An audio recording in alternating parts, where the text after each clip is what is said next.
is Joe Leigh here for Seconds Out. Delighted to be joined by Matt Windle once again.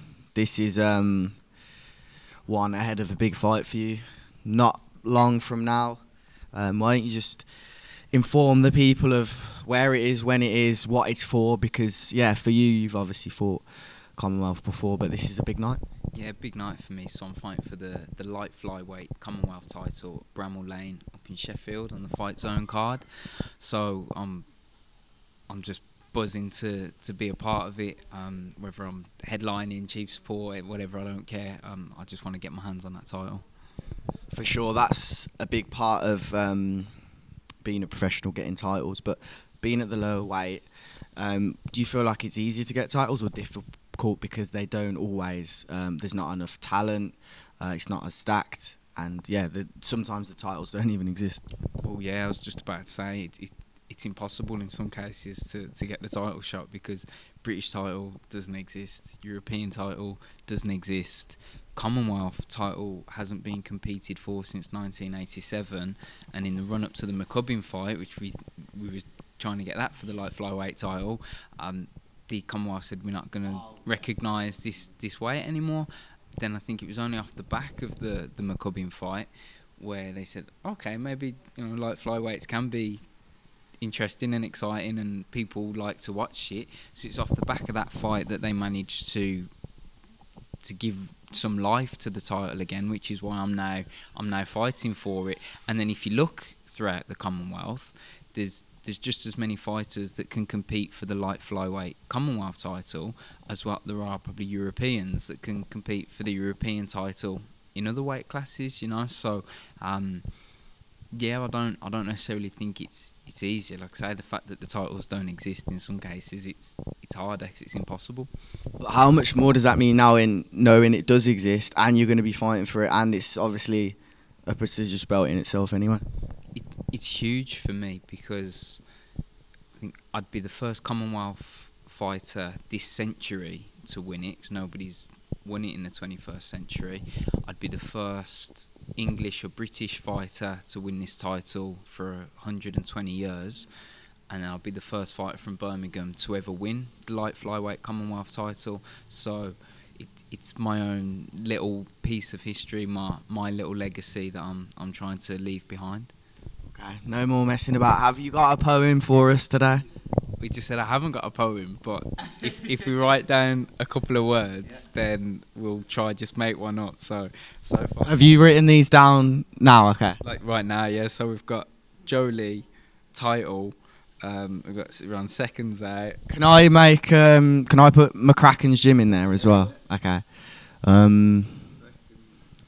Any other words you can think of? McCracken's gym, and I'm fighting Sifilele Maeza. I think that's how you say it. That's going to be a tough one to add in.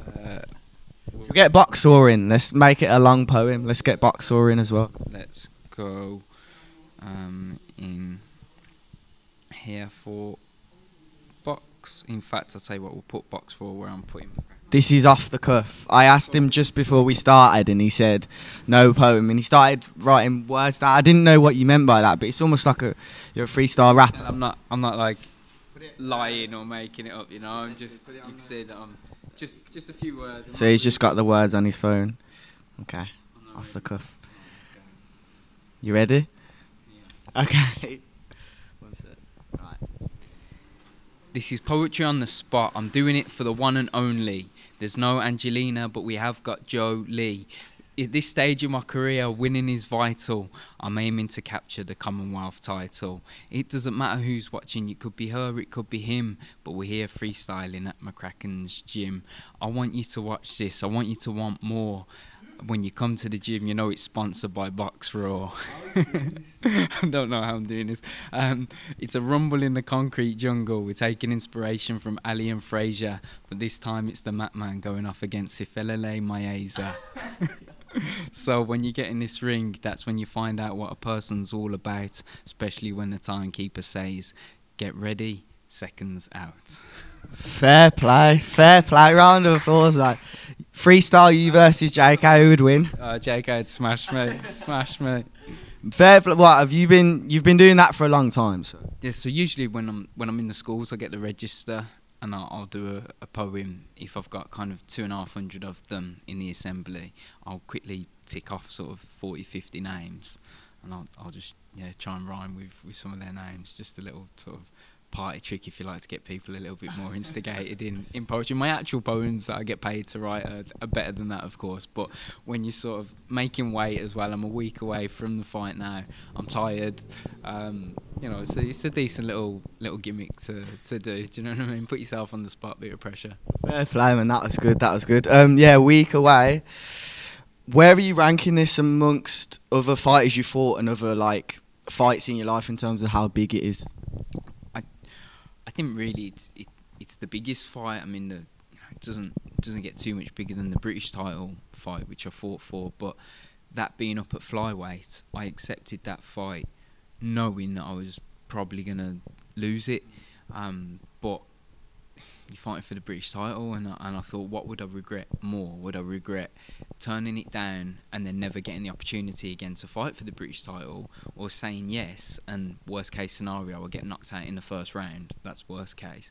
What would I regret more? And I would have regretted turning down the fight. So I think this is definitely the biggest fight in my career, because if I win, I'm Commonwealth champion. You look then at maybe intercontinental titles, world ranking, and if you can manoeuvre yourself into a position. If I lose, where do I go with regards to opponent? I know nothing about him. I did an interview with Steve Lillis last week, and that's the only way that I even kind of know how to say his name and pronounce his name. I don't know his stance, I don't know his age, I don't know his height, I don't know anything about him at all. So with regards to how tough a test this will be, will he be better than Tommy Frank? Will he be better than McCubbin? Will he be better than Ijaz Ahmed? Will he be better than Brett Fido even? I've fought some good lads, so I don't know how much of a test he poses to me, but definitely even if not the biggest, it's the most important fight of my life. I've been doing this 17 years almost. Fighting at Bramall Lane is obviously something that not a lot of boxers get to do, fighting at football stadiums as well. Is that something that you're looking forward to as well, that walkout?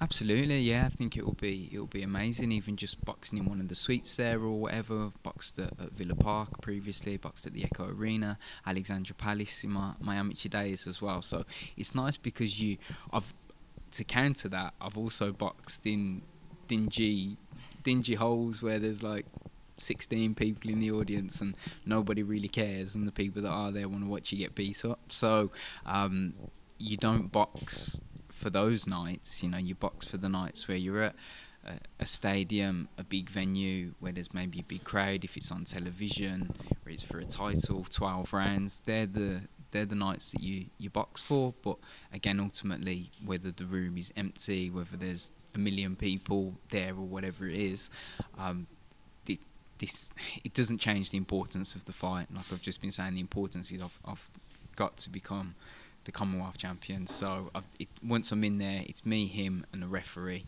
That's it. So it's huge for me. But I'm planning on just enjoying the whole occasion.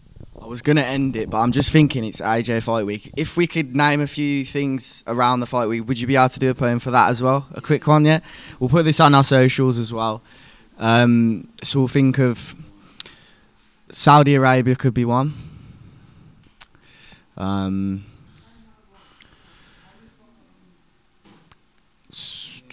What else could we have? Well, let's put in their names as well. Yeah. So we'll have AJ, and we're also going to have Usyk. Should we get Robert Garcia in there as the new trainer, and then I'll let you pick the rest?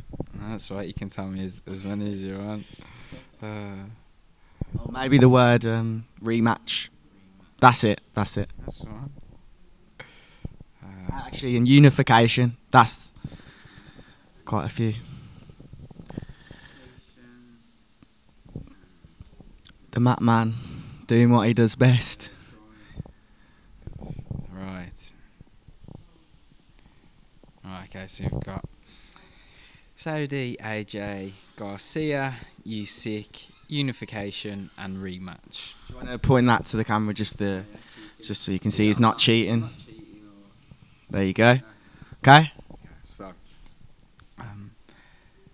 with the money they earn from this fight, they'll be able to buy way more than a new Audi, because they're going out to the Far East and they're fighting in Saudi. You know who it is. It's representing Britain. It's AJ. He's coming for the titles, not just a payday. This time he's teamed up with Robert Garcia, hoping to eliminate any of the past history and the fear.